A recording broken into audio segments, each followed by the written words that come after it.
Hey everyone, it's Danny the Plumber. Today I'm going to be adding a pressure regulator valve to a house. I also added this keyed hose bib, pressure relief valve, and ball valve as my shutoff. The reason I did this is the house did not have a pressure regulator and the pressure was over 100 psi. I added the pressure relief valve because anytime you have a pressure regulator, it's a closed system and your house now requires one. All right, so as I went to go pick my chipping hammer up, my assistant just drilled a few holes in the ground right here, as you can see, just to relieve some tension. And here is the pipe that's going in. It's an 1.25 inch pipe with the old gate valve, and it went straight into the house there without anything else. So I'm going to show you what I did to kind of loop it around and create that whole setup. All right, here we go.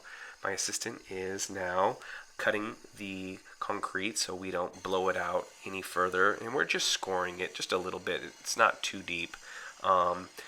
Just so we don't have fractures of the concrete breaking out any farther. We want to keep a real clean cut, and as you can see, there it is. Now we can get started with our chipping hammer and chip it away. This concrete in the area was pretty thick and it took us a little bit, but really helped us cutting that concrete.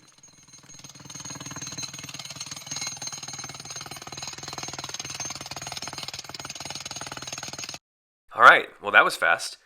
As you can see down below, there's some footing there, and we want to preserve that footing. So we're going to stay back that 6 or 8 inches, whatever that is, away from the wall there, and just put our pipes right up to that footing instead of, compromising the structure of the house. Another reason I was excited to do this project for my clients is because every time I would shut the gate valve off right there to the house, it was extremely difficult to turn all the way off.